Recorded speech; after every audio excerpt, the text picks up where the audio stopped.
Every individual has a story, and sometimes our stories might differ, and sometimes our stories might just be similar. But the great things about stories is we get to collect them, put our thoughts down, write them down, and put them and create a book. And the book, they said, if you want to hide anything from an African, put it in the book. I don't believe that though, because I believe there are great people who can actually search and research and get amazing stories. And sometimes stories inspires us, and so stories encourages us, and also challenge and provoke us to be better people, to be better husbands, wives, individuals. And that is why today we have three great authors here, inspiring authors that we're going to be talking to, and they've done quite a lot. For some of them, it's the first time. For some of them, they've done it over and over again. Thank you so much for joining me on Solomon's Temple. My name is Solomon Nizangi Shams.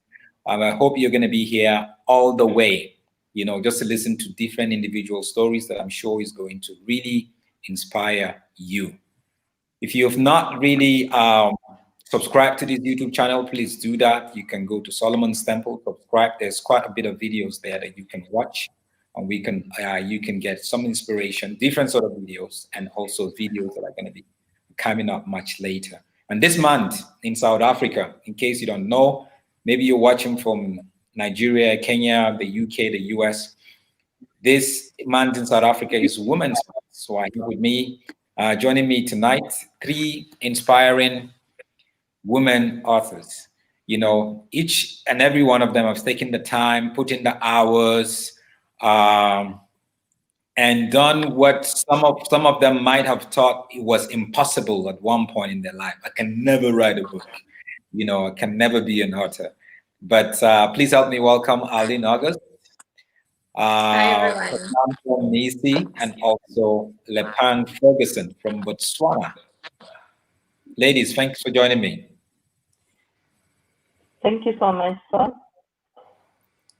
So, where do we start from? Let's start, Arlene. Let's start from you. Just a bit of your background, just so we know you, and to be able to see if you have the credibility or the integrity to write what you wrote in your book. So just in a nutshell, just tell us just a little bit about yourself, just a bit of your life history. Okay, so my name is Arlene August. I am a wife, a mom, a blogger, a vlogger, and an entrepreneur alongside my husband, Darren August. When I was 17, I was tragically orphaned. My father killed himself and killed my mother. And that's basically where my story begins. It begins at the time that I was orphaned. And it's my pursuit towards acceptance, my pursuit looking for love, looking for a family again after my family was stolen from me, and my journey towards God and into the Father's arms. And that's what my book is about. Wow, that's quite a story. You tried to you edited it quite a lot though, but but you were from South Africa originally. Where did you grow up, and what was your interest like? Growing up through school and Yes. and all that, and also some of the stuff that you do with your blog. I grew up in South Africa, Johannesburg. I'm a city girl, been in Johannesburg all my life. I love it in Johannesburg. Some of my interests would include art, drawing. I love style, fashion, dressing up, and makeup. I do makeup as well. I'm a makeup artist and image consultant. And yeah, those are just a few of my interests. I do blog a lot about the lessons that I've learned along my journey,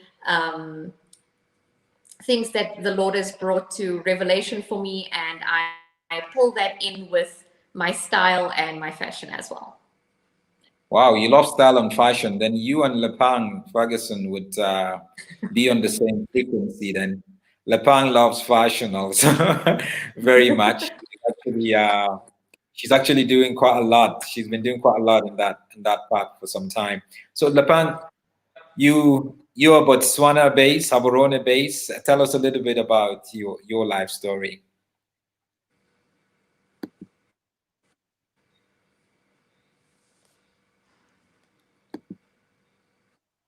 Couple of years in Zimbabwe. I was in Zimbabwe for most of my high school, let me say all of it. Then I ended up Australia until I was in my early 20s. Came back to Botswana and then spent a couple of years in South Africa, came back to Botswana. So I've really just kind of been everywhere for years. I love travel, I love moving around. I can't stand being in a place for too long. That's one of thing about COVID that's been so difficult. I can't get in the car and just leave and go to Durban or wherever. But I am a communicator. I've been anchor. Yeah. So I've written for many, many years since I was about 19, 20. And I ended up in the news. So I wrote news and edited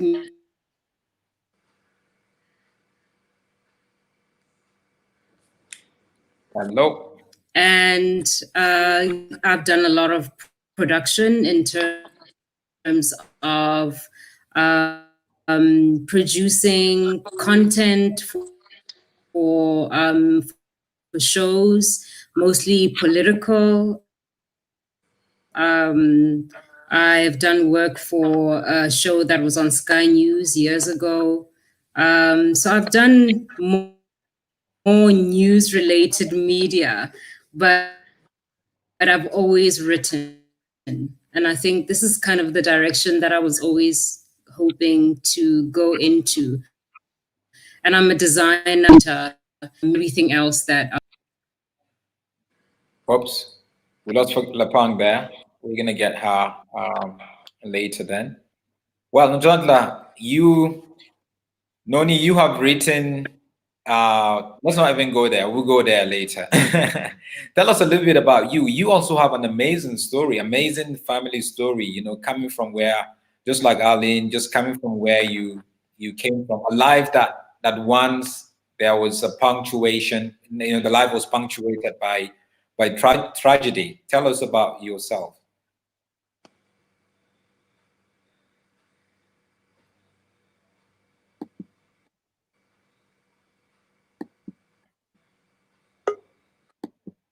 Hold on, no, hold on, Notlandla, can you unmute yourself? There we Yes. go. Yeah, you can start. Sorry about that.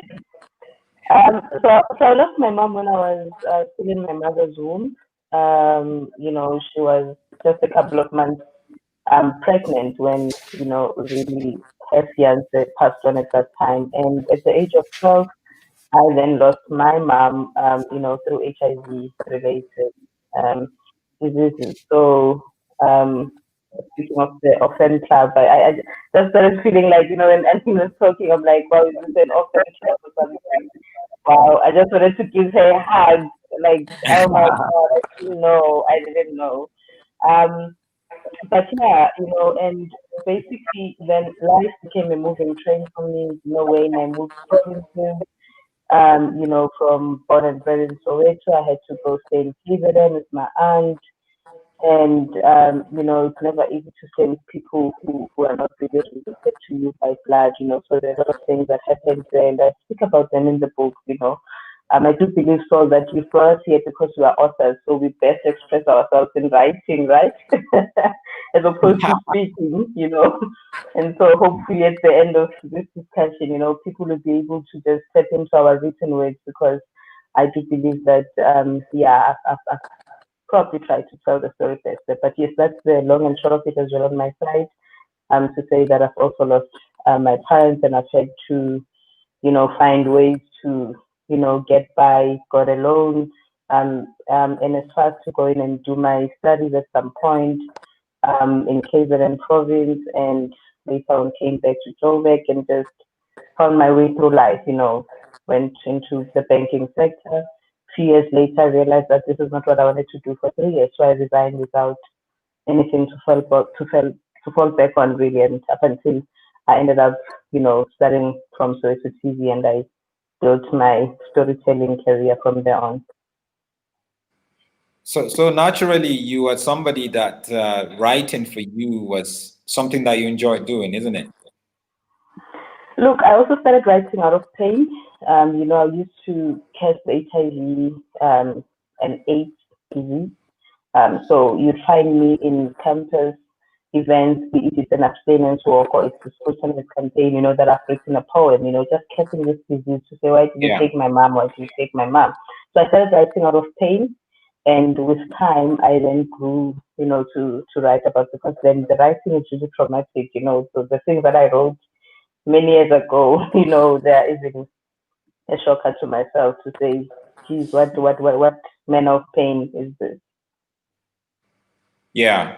Yeah. So it was just a way for you to process some of your pain and, things you couldn't say. You couldn't say. You just get to write them.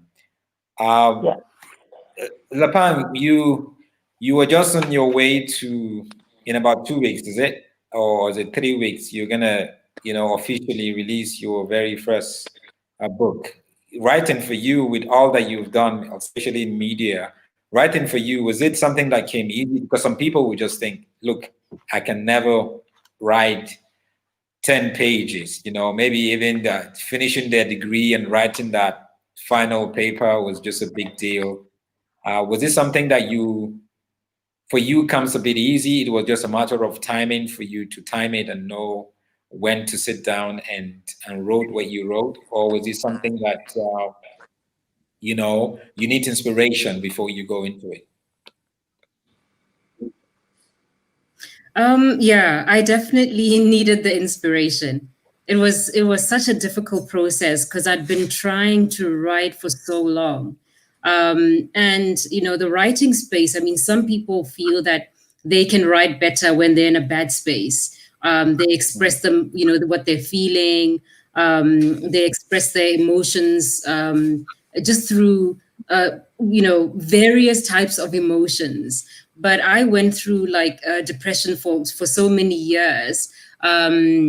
And it was so consistent, it was so ongoing, that writing was very difficult for me. So I found that it was harder for me to write in a bad space than it was when I was more at peace. And I think that it was a journey and a process of really discovering myself, discovering my spiritual life, finding myself in a place where I needed to just learn how to be myself and feel free to express myself in a certain way. And also, it was easier now to allow people into my mind or into my heart. So writing is something that I did, and I've journaled my whole life, because I think when you're going through a whole lot, and especially related to mental health, which is still not really taken that seriously, because when you say mental health, people think you're insane, but it's really more like an emotional process, depression and anxiety and so forth, that everybody goes through. Everybody, and so many people are unable to get themselves out of that space, because it's such it's so once I was that, and my creative processing was more literary than it actually was visual, that I've hidden in a visual space for so long. It was easier for me to start unraveling what I wanted to express verbally and literary. So it's been a process, and it's been a journey since I was in my early 20s. And I was only able to really get my mind to open up and my heart to open up to that space, that I can actually put a story together. Because I actually thought that by the time I was going to write, I would be writing a very personal journey about myself, because I had been through so much over a very long period of time. But when I came to a point where I felt that I even realized that going through a creative process, as opposed to telling my life story, I was able to put so much of myself in different areas of the creative process, and in different areas where there's characters that I've put into this book. So it's such a journey, and I needed to be in a space where I was open to explore and be able to actually let people into my space in a certain way. So only when I got there was I able to really express myself in a way that I feel like I should have been doing for like 20 years. Mm, mm. And what has Yeah. been the for you, Lepang, still? What does writing do to you personally? It was, especially you mentioned the issues of mental health and going through difficulties and depression. When you write, Yes. what you experience? Yeah. Do you get? Do you tend to get answers, or do you tend to get some sort of fulfillment, comfort? What do you draw out of it?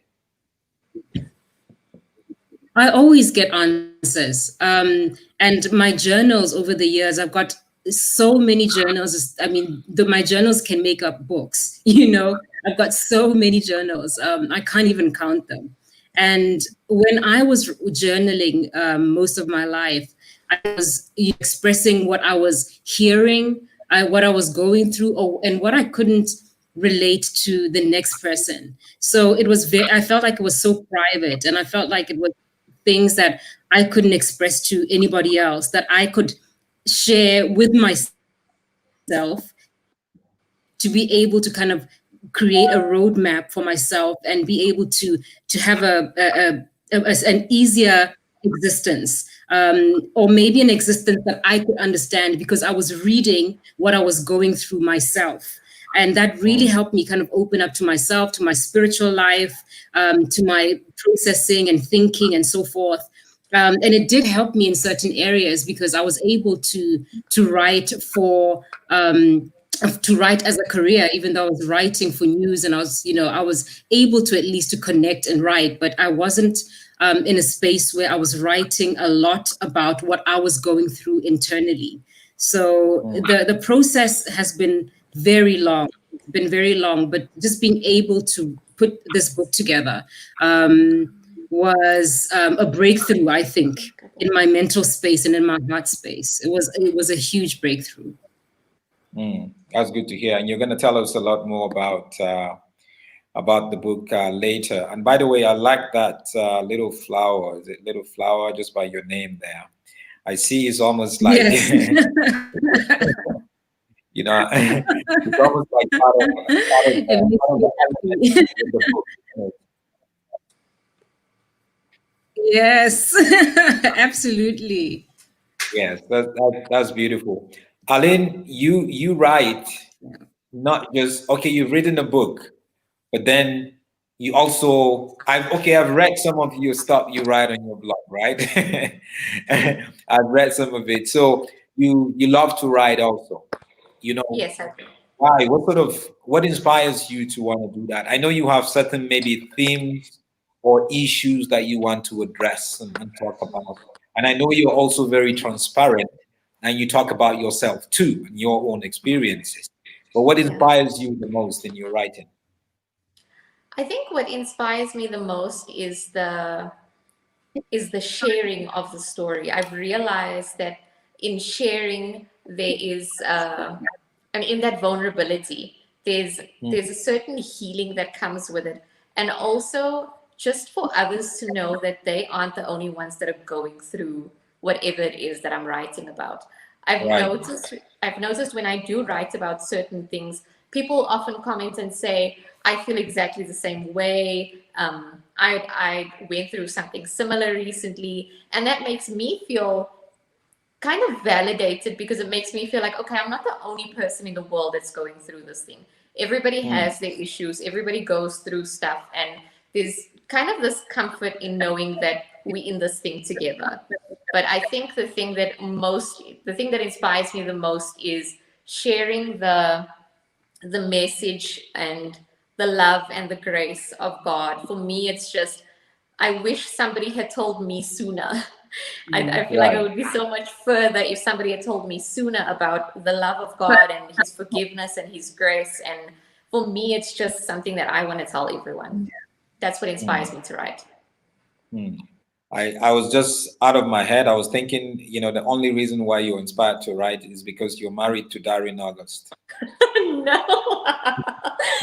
No, not the only reason. One of the reasons, but not the only one. Tell us about your husband. I know he's written like a bestseller, Yes. you know, and he loves writing, loves doing writing workshops also and stuff like that. Tell us Yes. a little bit about how that So wraps up you.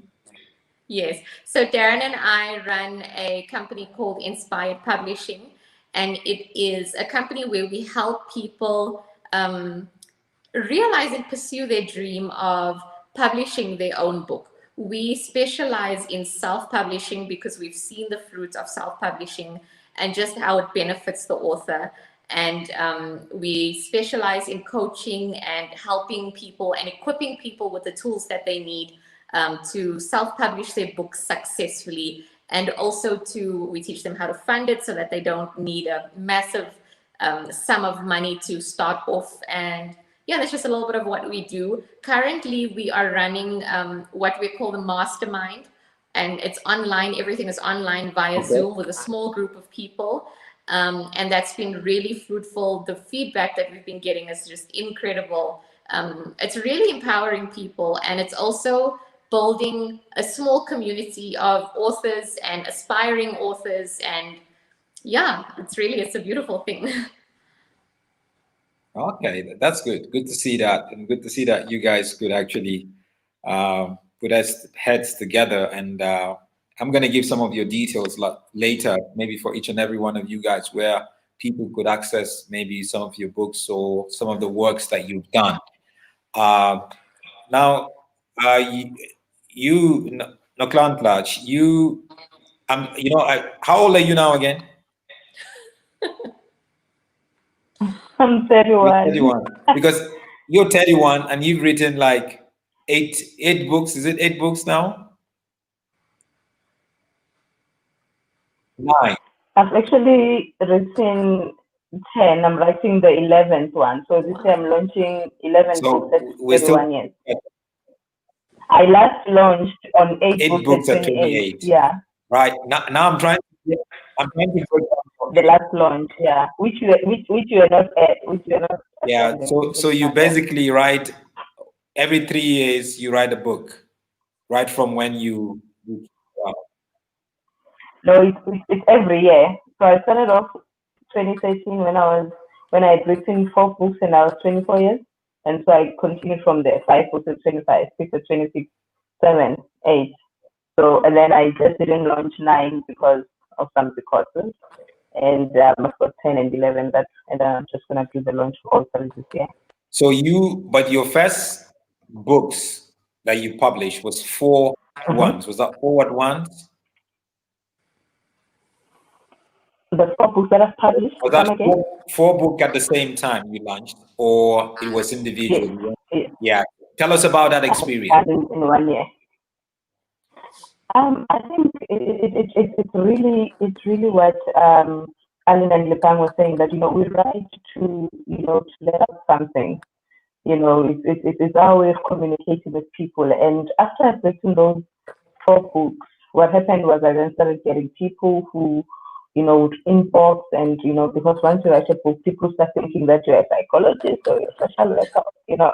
So you get all these questions, and most of that love related, by the way. So I think they need Solomon's temple because that is how I actually got to book 5, which is a good woman, man, but not a great partner. Because I had to bring in 26 people that would, I had to sit down and interview, who are quite vocal on relationships, and to say, okay, what are your thoughts, from Jeremy who came to, a David Monaco to Thabo Mokoele, all these guys were just quite, vocal about relationships and they've got something to say. But I discovered that there's so many things that make the puzzle not too complex, and to say that you can be a good person, but in a relationship setup, you just stuck, so that's what it was, really. And I continued writing with book 6, which was now my life story again. And yeah, I'm running away from books now, so I'm gonna try and translate some of these thoughts into a film script. In fact, that's what I'm working on also this year. Because this year I became homeless thanks to this writing business, because it's really it's really a journey of that we Yeah. for what lies ahead. When you leave a profession, or what you even went to school to study for, whatever, to try to pursue a career, there's so many things that happen, and this year I found myself homeless. So I'm writing a film, that which will speak to that, and it's gonna be titled Parking 309, simply because I used to sleep at a parking in Randburg early this year.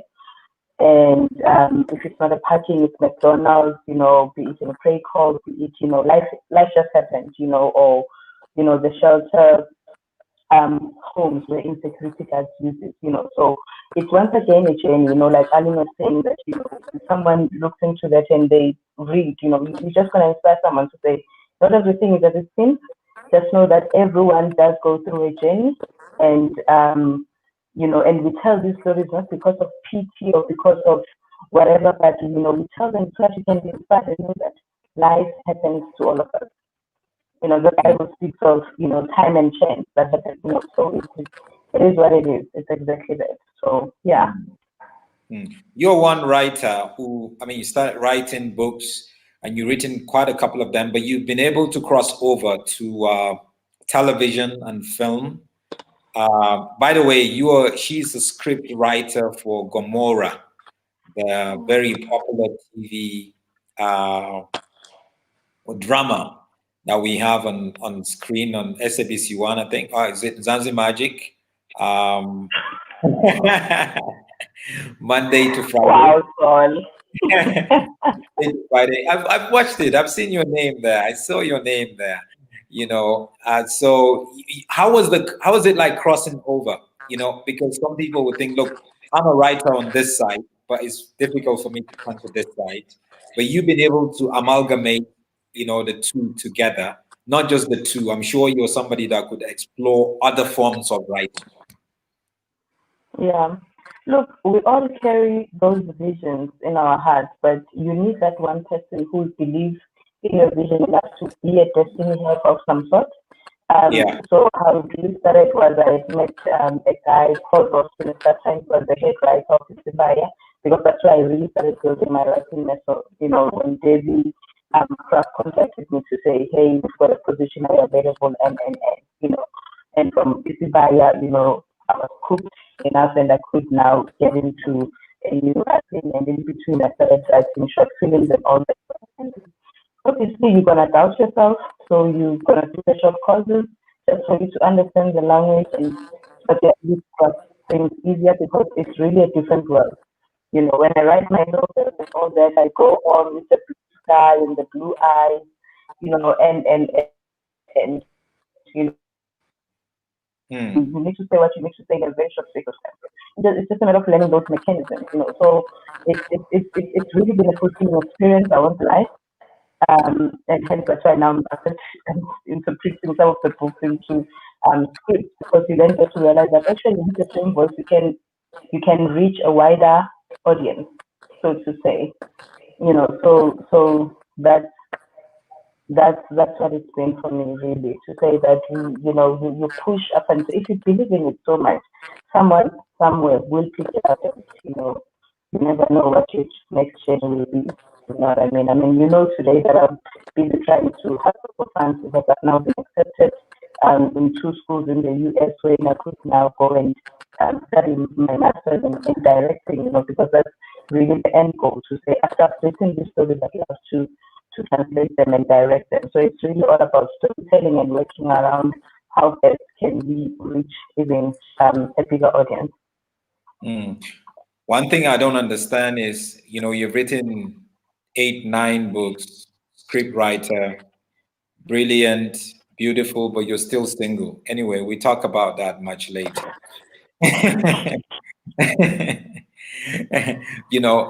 If anybody want to marry an author, please, right now, I'm saying it here, No, but you and I had this conversation. I think it was it not 5 years ago, Sol, where we were talking about the sex before marriage situation. And I said to you, I'm struggling because brothers no longer believe in sex before marriage. And I've come a long way, Sol. I'm 31. I might as well wait. You know what I mean? I'm 31. I've come a long way. I've survived the West. So I'm not going to compromise or settle, or you know what I mean. So for me, Yeah, that has always that's what been, it is. yeah. That's what it So is. That's what it is. And that's what I like about you. That's what I like about you guys, ladies.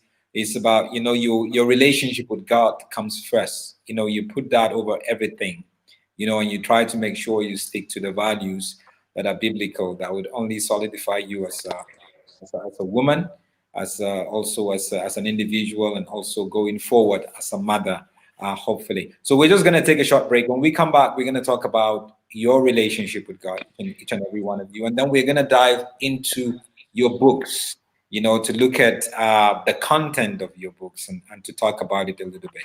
And if you're watching, please, if you have any questions for the ladies, if you want to encourage the ladies, please send your messages. If you're watching on YouTube or on Facebook, please do that. Is social media even social anymore? Our streams have become billboards instead of meaningful interactions. Our data is being sold to the highest bidder. And then there's cyberbullies, fake news, inappropriate content. It's become a war zone. Do you want a simple and safe way to connect? Introducing Squirrel. Everything you love about social media without the distractions. Squirrel keeps you connected with the people you care about without compromising your data. And Squirrel is invitation only, so strangers and bots will never pollute your social pages. And with zero ads and no data mining, you can finally love social media again.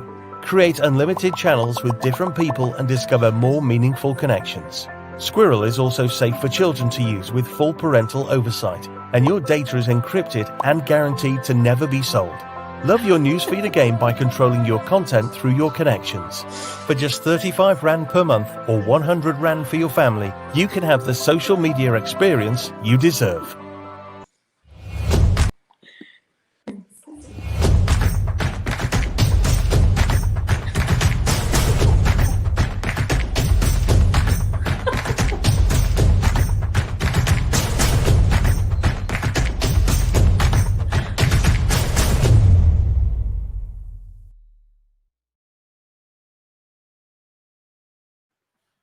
Welcome back. You're still in Solomon's Temple.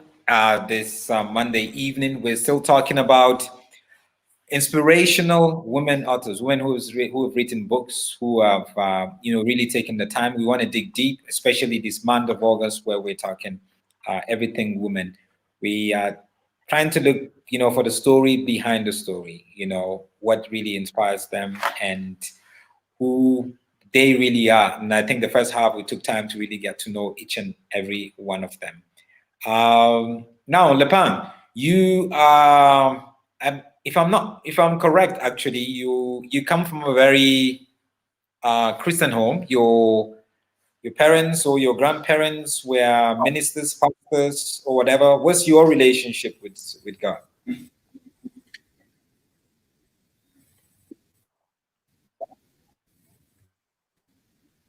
Can you hear me?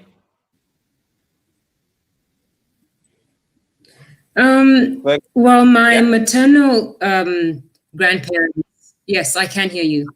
My maternal grandparents were Methodist. And I'd say my great grandparents on my maternal side were Methodist, and they were deacons. So my great grandfather was a deacon. He was a psalmist. He's written Methodist psalms. So we grew up kind of, in a very religious kind of family, where on my maternal side, and on my paternal side, we did go to church a lot. We came from a Christian family. My great grandfather was a Scottish missionary that came into Botswana like a long time ago. So so on both sides, I had very strong Christian roots. One great grandfather was. Is that how you got the Ferguson? Yeah, one great grandfather was a missionary. Yes, that's right. Okay. That's right. And then my great grandfather on my maternal side of the family was a psalmist, and he was a deacon in the Methodist Church, and so were his children. So we grew up kind of in an environment, it was all about Methodist hymns, and we grew up Christians. My father, though, was Lutheran for a very long time, because his father was also from like the Dutch Reformed kind of Lutheran setup as well. So we grew up in tradition, the traditional church. And I think over the years, I kind of, in some ways broke out of it, although I still really am part of, going to both Lutheran and Methodist churches, because that's pretty much my foundation. But I have broken away into, I think I did more than anyone else in my family, really broke into a place where I was, I think, led to looking at church really differently. Not in a modern context, but I think in terms of understanding, the Holy Spirit at a very different level. So I explored a lot from my early 20s, and I was, when I was in Australia, I went to a church called Crossroads Church, and that was really my first, I think, experience of being in a church that was not, I didn't feel was confined. It was young people all worshiping together. It was such a different setup as opposed to a very kind of formal background. So it was informal, but extremely beneficial to how I thought I wanted to interact with other Christians and understand God and understand the Holy Spirit from a very different and more personal perspective. So I think I've learned how to just find my way through understanding the God in spirituality, as opposed to in a confined religious background, and I've grown over the years in understanding where I feel I fit in, where I feel I want to be, and how I feel I express myself to God and how God expresses himself to me. So I am, in terms of, I think, my faith, I have found that it's the relationship really that matters that you have with God, the time that you spent with him, the intimacy, what you learn and how you respond to him, benefits your growth as well. Even in terms of writing my book, I think it had reached a point where I no longer felt so condemned, my relationship with God. And so the condemnation spirit really just kind of lifted off me and gave me that opportunity of being able to express myself a lot more openly and not feeling like I was confined to doing things traditionally and putting myself in this kind of box that as a Christian, I must. So I've learned to kind of be open to the fact that we live in the world, but God has an expectation of us. And I think that's how I'm learning how to communicate as well, that I am seeing my responsibility as a Christian in a very free way, in a less, in a way that's no longer condemned. I feel liberated and free to share what I see God teaching and telling me to impart to other people. And it's been a better journey for me than it was in previous years, where I feel like I was very closed up and I was still trying to understand. I felt so condemned by God. I was still having that relationship where I was still living within condemnation. Only breaking out, when I broke out of that, is when I realized that, my purpose is far greater than the limitations that I had set for myself because I'd been feeling condemned for so long. So that was part of just breaking out of, depression and anxiety and just being a much happier individual, much happier person. I'm more open to exploring who I am in Christ and who I am as a Christian woman, who I am as a daughter, as a mother, as a sister, as a friend. I am a lot more open to exploring that without feeling confined to being a certain thing that I can't live up to. Tell me a bit about just moving into your book. Just tell me a bit your book, the title of the book. Explain the title of the book, and also just a bit of synopsis just around the book itself. Okay, so well, Wildflower Season is a book that I got. I guess the title of the book, I think mentally, emotionally, and spiritually last year. So it was exactly a year to the date that I'm releasing the book. It was the 5th of September last year, and I didn't know what it meant, but all I could see, was wildflower season. And I knew it was a book because I could see that it was a book, but I wasn't quite sure what it meant and what I was supposed to be doing. So I remember just going through this process for a long time, for many months of, writing a lot of things down, but they were not making sense and they were not adding up at all because I didn't know what to make out of it. I didn't know what to make out of wildflower season, but I could understand that it had a lot to do with wildflowers. So I'd read about wildflowers, what they are, their characteristics, and that's as far as I knew then. So it was for a couple of months. So it was from around probably September last year until I just literally sat down and wrote the book, which took me 5 weeks. So it was months and months of deliberating and going through a lot of emotions in terms of, what am I supposed to be doing with this? And when am I going to write it? Every time I was trying to write it, I was, consumed and hindered by a lot of things. I was in a bad mental space. So I was trying to really get myself out of this space where I could focus and have, the freedom to express myself through this. So the book is about, different generations of one family that are activists. And I feel like we also come as a family, we also come from that space. My father was, is South African. So he naturalized in Botswana, and he, as a young boy growing up, he was really active in I'd say in what was going on in South Africa at that time.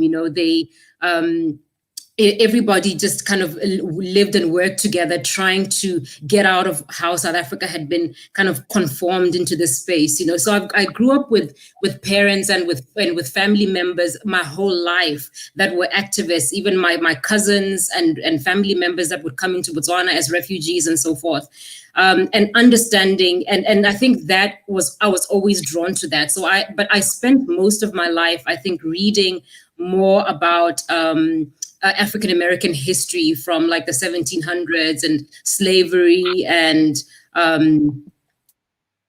the relationship between kind of Africans and African Americans, their education and everything that has brought, I think, them to where they are now as a people. And a lot of things that I think that have been going on are so historical, but they, I think, stem from just so many things. Race is a big issue, but there's so many other things that I felt I needed to talk about that were beyond race, that were beyond the human context of just being stuck on a race issue, that it is about humanity. It is about fighting for something. It is about fighting for liberation, the human spirit, as opposed to just fighting for race and fighting for the liberation of race. It's about systems that have been in place for hundreds and hundreds of years, even in Africa. So, race and the struggle for liberation these are movements that have been going on for hundreds and hundreds and hundreds of years. And I found myself, having to really think about my context, how I was raised. On one side, I've got a very activist spirit, but on one side, I grew up in a system where I'm surrounded by the goodness of people that are of a different race, and I've never seen their racism towards me. So I'm stuck in between these worlds, and it is a lot. That's why I said a lot of it, which is from my perspective of seeing the value of reconciliation within the context of racism, the context of civil liberties, the context of gender equality, the context of being a Black woman or being a Black man. There's so much more that we have to be I feel we need to be looking at, striving for, in terms of our own liberation within a human context, and even as Christians. Who do we say we are when we see the world going up in flames and people fighting over issues that are about race and about gender? This for me has been my driving force, because I see God in all of it. I see how we need to really find ourselves in God when we're dealing with issues concerning race and concerning gender, because we're either going to fight or we're going to reconcile. And we've got to choose that. The fact that we're not fighting people, we're actually fighting a system. And how we perceive things, how we look at ourselves as human beings, as Black women, as Black men, or as white women or as white men, in relation to each other as men and women, as Blacks and whites, a lot has to do with how we choose to solve the issue between our humanity, more than trying to fight ourselves. We're trying to fight a system, and we are looking for reconciliation and unity. And this whole book covers these issues and these paradigms of finding reconciliation, finding unity as a people, and fighting against the system as opposed to fighting against each other. That's good to hear. And the questions are beginning to come up already for you, Lapang, with your upcoming book, Wildflower. This is a question from Bala Ntima. She said, any intentions of filming Wildflower in future? Well, you get to answer that later. So please keep that question with you, Lapang. You're going to answer that. Let's move to you, Arlene. Arlene, you wrote a book. Just a little bit about your relationship with God, and then just tell us about the book and its content itself. So my relationship with God came about when I was at a very low place in my life. I felt like nothing I was doing was working to fill the void that was in my heart. I was completely empty. I was completely broken. And nothing I did and no one I came across could help me fill that void. And one day I spoke to a friend of mine and I said to him, I'm in such a bad place. Like, I don't know how to pull myself out of this hole. I don't know how to deal with my issues. And I feel like I'm pretty messed up. And he took me to church a couple of times and advised that I go for counseling at church. And that was really where my relationship with God began to deepen and began to become more meaningful to me. The road to healing only started then. And that was about 5 years after my parents passed away. So I found really a deep healing through God, through the word, through the church that I was attending at the time and the counseling. And, since then, God has been my everything. And he's completely healed me. He has restored me. He's made me into someone and something that I never, ever dreamed that I would be. I never dreamed that I would be an author. I never dreamed that I would be a wife and a mom and a part of a family that treats me like I was born into this family. They don't treat me like I'm an in-law.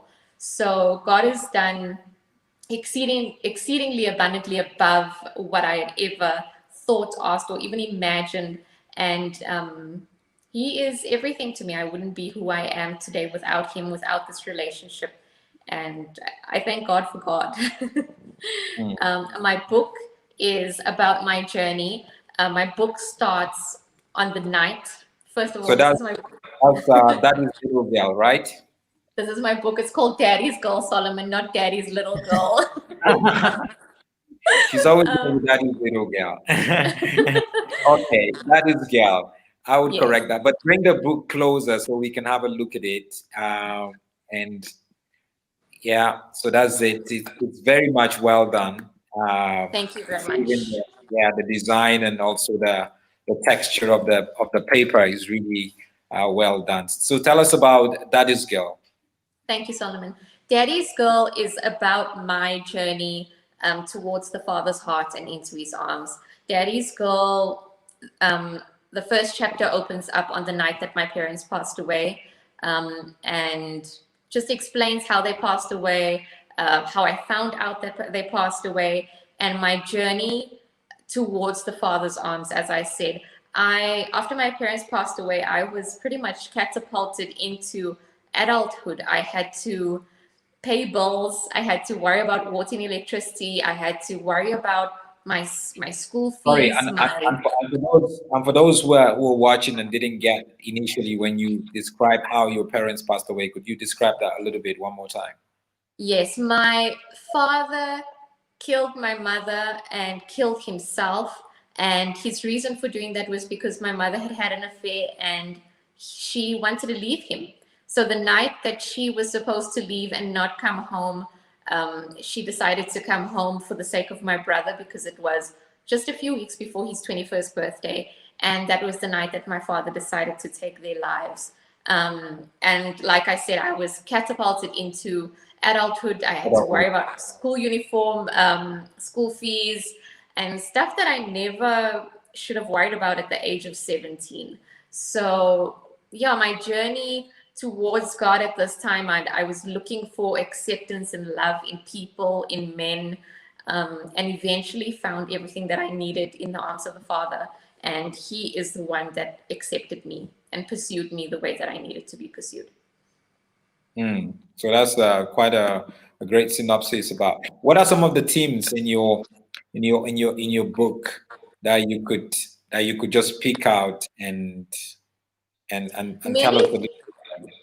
Yes, many themes in my book. I think that many women would be able to relate to. One of the themes for me was accepting myself as a brown girl in a white community. I grew up in a predominantly white community in Alberton, in the east of Johannesburg, in a small town called, I think it was a neighborhood called Randhart, sorry. And we were one of the first, if not the first, brown family in this neighborhood. And one of our first encounters of racism was having the kids that lived up the road throw eggs at our wall because they didn't want brown people living in their neighborhood. And Right.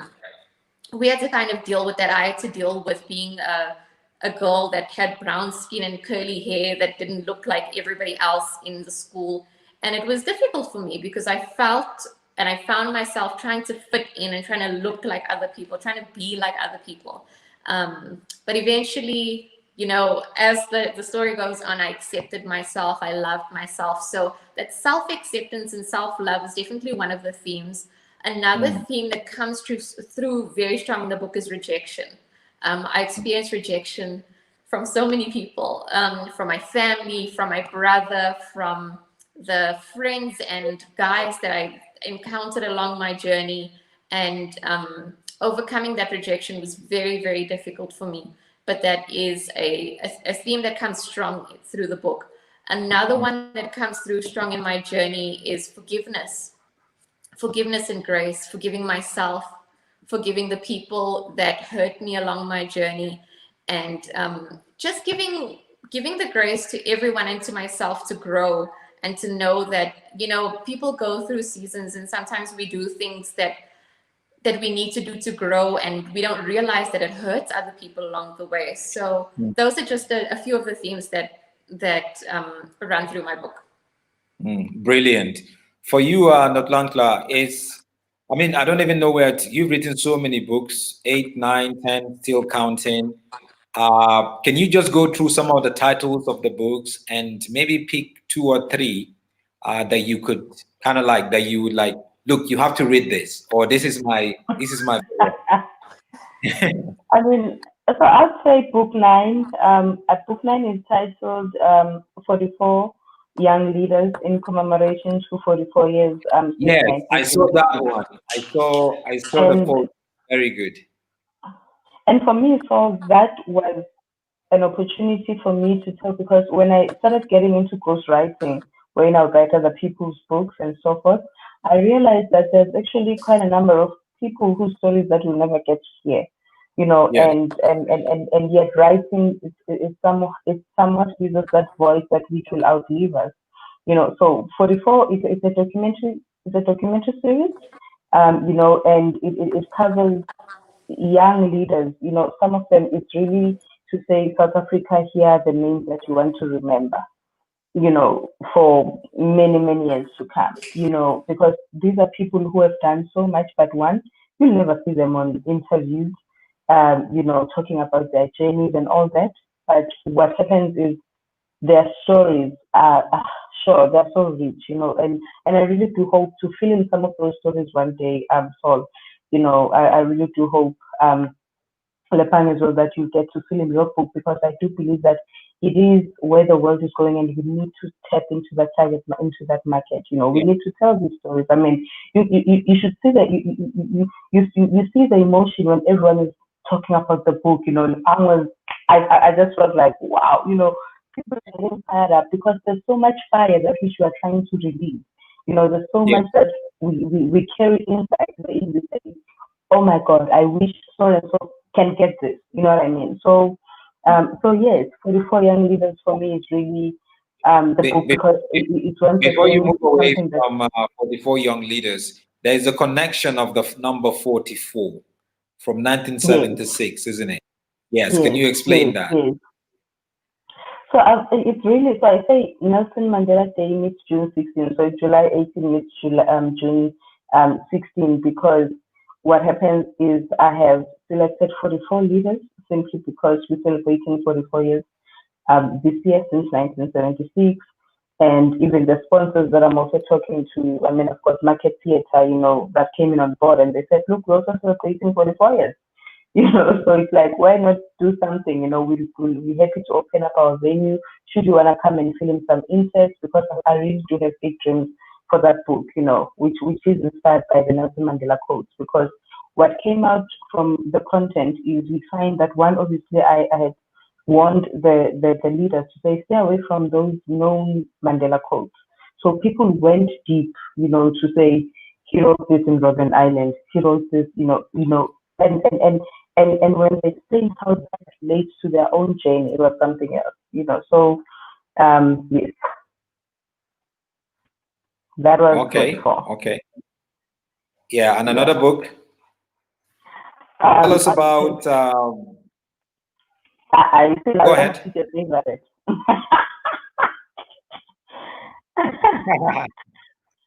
No, tell me, give it to me.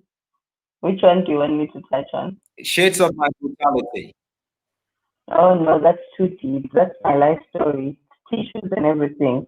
It's rejection, it's everything. It's coming from a family that doesn't believe you make it in life because your mom didn't finish matric. So, and she was positive, so she, played with boys and all that. And that's why I used to say to you, so that for me, the decision to abstain, and to really wait until I get married before I can engage was a mixture of tragedy and scripture.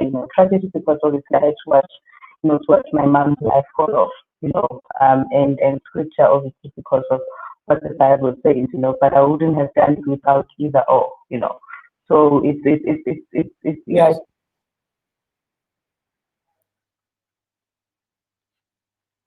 Watch your mic. Your mic just went off.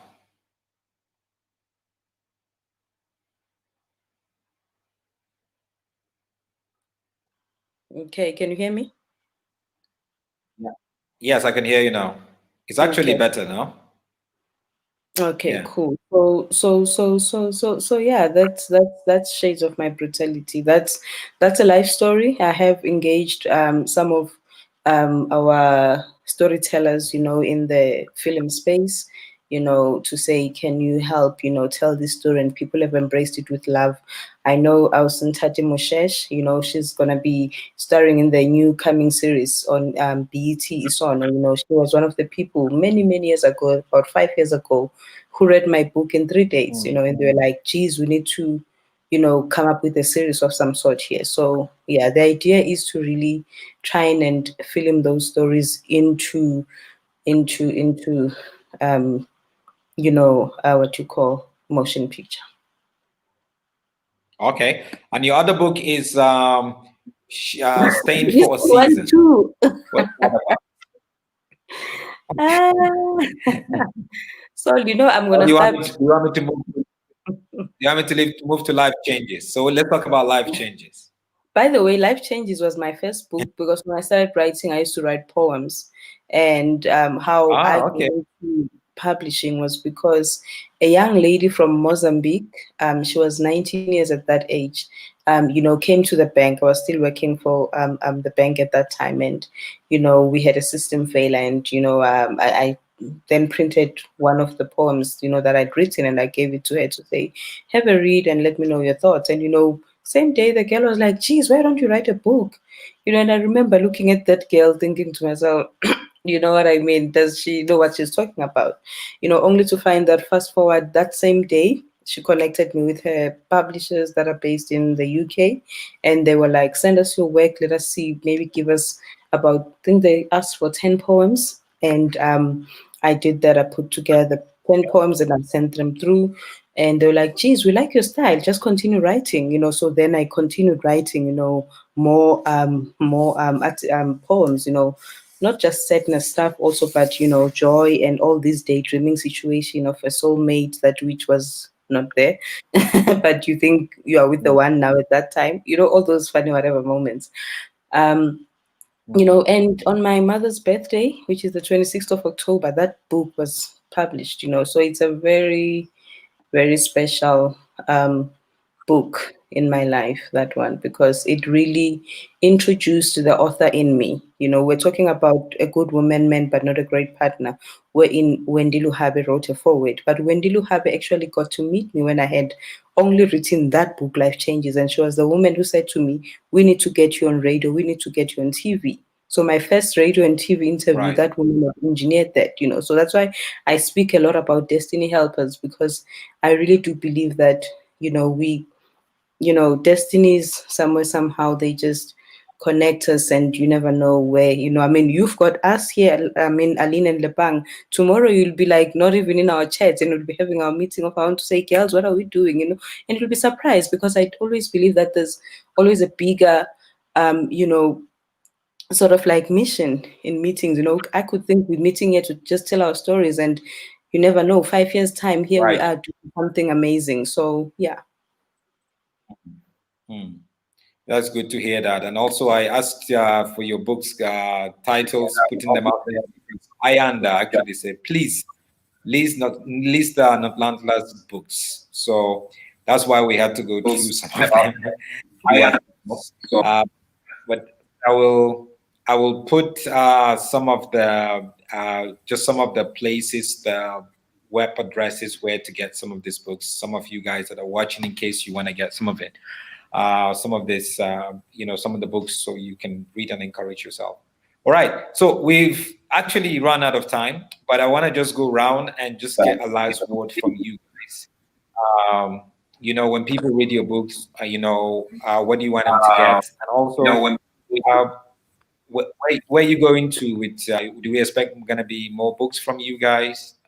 Obviously, do you hope to write more? And also, just a word to encourage people who have been sitting there with stories, amazing stories, but don't really know where to start from. So let's start from you, Lepan.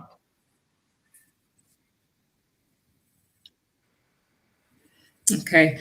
Well, I think that I am definitely going to keep writing. I mean, I'm not gonna, if I remember writing this book and I was thinking, if this is the only book I'm ever going to write, then I have to give it my best shot. But there's something that also kind of informs you that you've started a new journey, and there's more to what you want to say. And I think that writing for me, as I said, the Bible says, write the vision. It's a vision, it's a path that people will read. So you can't write out of just writing a story just for the sake of it. It is a story that that humanity at some point will follow. There'll be people who are going to read my book, and it has to make, for me, it has to make sense for to them as well. So it had a lot to do with me being very discerning of what I wanted to say, and very intentional with what I felt that the Holy Spirit was leading, and in terms of just listening and knowing that I am doing the right thing. And I think that's where it was emotional. That's where it was really tough, because that a book is forever. And there's going to be somebody 20 years down the line who's going to pick it up. And what is it going to mean to them to pick up my book and read it?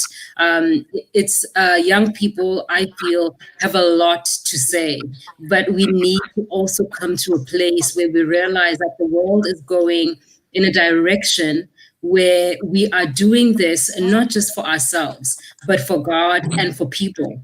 So we can't write selfish stories. We can't just be writing for the sake of writing anymore. I think the world is going through a new revival and it's a new restoration, I think, of the earth as we will ever know it. And so for me, it's important that people, that whatever path that you're going in now, it doesn't matter if it's art, if it's writing, if it's music, if it's fashion, it doesn't matter what it is, or just you're going into business, whatever you're going into, just understand that it's a new tide. You're setting a new standard for the future. And I believe that's what's important right now, to understand that we're setting a completely new standard for who we are as human beings, who we are as Christians. And our voices count for absolutely everything. So it's important to be aware and to be conscious that we're on an assignment here. It's not just about doing what we're waking up in the morning and saying, I feel like. Some days you don't. Some days you don't feel like saying anything. Some days you don't feel like writing. Some days you don't even feel like getting out of bed. But the purpose and the will to understand that you have a destiny and you're on an assignment, and your purpose is directing you to a perfect place, not just for yourself, but for others, will allow you, I think, to find your purpose and find your path and where you're going. So, for young writers, for old writers, because I feel that, as I said, there's a revival going on. It's happening to us spiritually. It doesn't matter where you are. Start where you are with whatever you want to do. It doesn't matter what it is. If you make shoes, make them, but make them with purpose. Understand that you are doing this for other people. Take people along with you on this journey and leave a legacy behind for look to, and say, that's what I am looking towards. That's what I want to do. The same way that other people, I believe, have done that for me, and why I was able to find so many avenues for becoming this person as an author. Thank you. All right. Thank you very much. And in case you want to know more about your book, is going to be officially released on the 5th of September. I'm correct?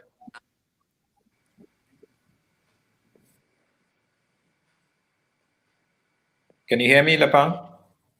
Your book is officially going to be released. Yeah, my book is going to be out. Yes, I can. It's going to be out. Yes, on the 5th of September. Okay. All right, and you can check it out. So this is how it will be online. In a few days. Yep, they can get on my website and read about it now. Yeah, get on that website, www.lepangferguson.com, www.lepangferguson.com. You're going to get quite a whole lot there. But thank you very much. And Aline, where do you go to from here? Actually, people are asking, it was, who's that? Tracy was asking. Tracy is saying, wanted to find out if Aline August is going to write another book. So there's some pressure there for you. Are you going to write another book? Yeah, people have been asking if I'm going to write another book, like straight after I launched my first one. So it is a bit of pressure. I would love to write another book. I definitely will write another book. I just don't know when right now, but definitely in the pipeline for me. Take your time. Your son Ezra is growing up, so give him all the attention now. Yeah. And also Tracy, when Tracy was listening to your story, she said, amazing and inspirational. In August, how you found Jesus. We all have our different stories. So she's saying amazing and inspirational how you found Jesus. And Atlanta, when are you gonna get to your book number 30?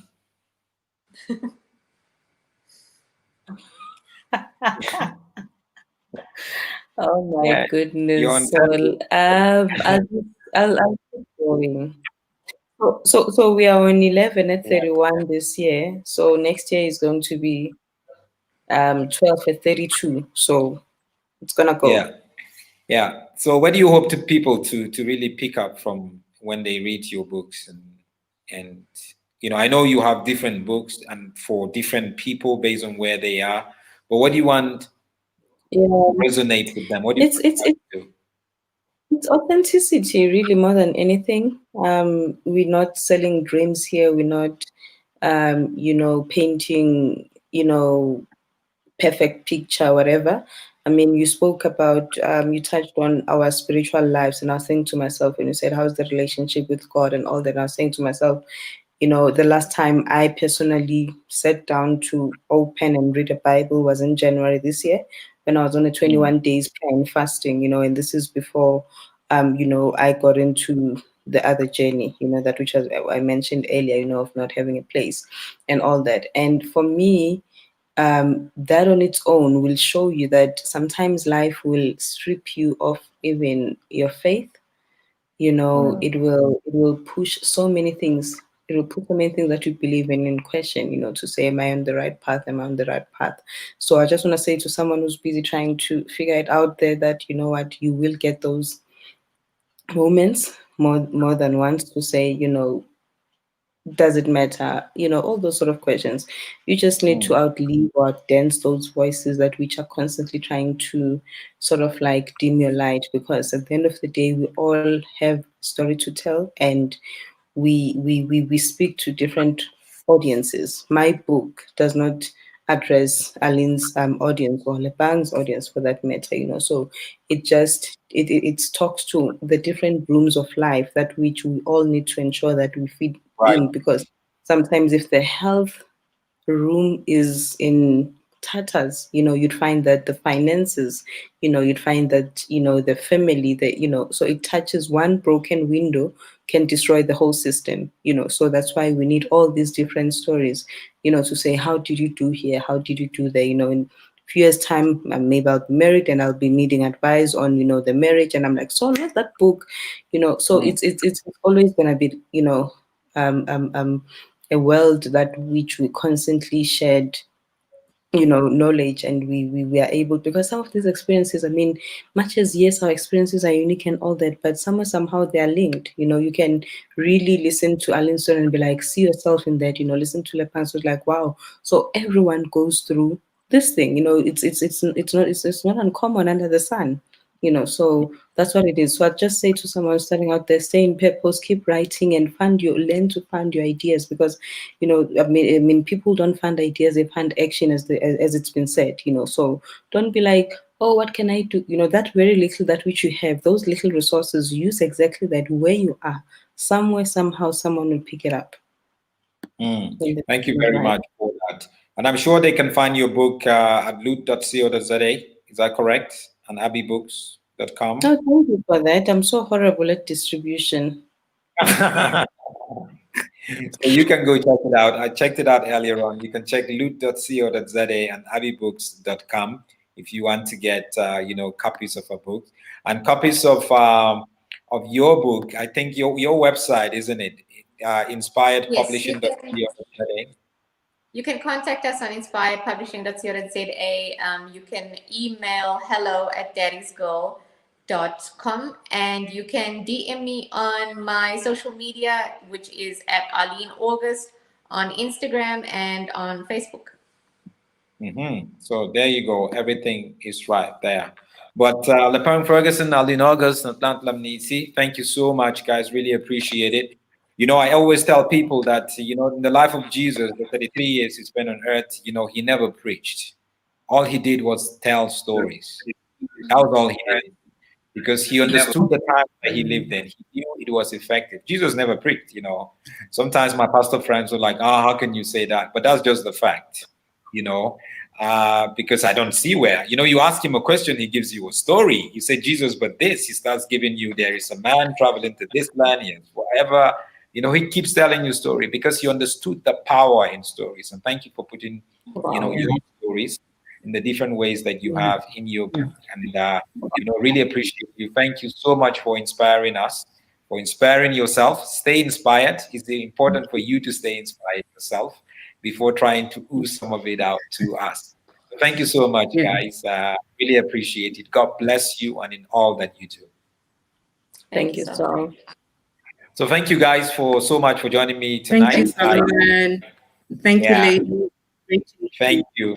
And if you're watching, please, if you haven't subscribed to this YouTube channel, please go ahead and do that. Solomon's Temple. There's quite a couple of videos there that you can check out and be able to get inspiration. And remember, please, at least read a book once a month, once in 2 months. Set yourself goals so you can keep reading the book. There's so much in there. God bless you and have a wonderful night.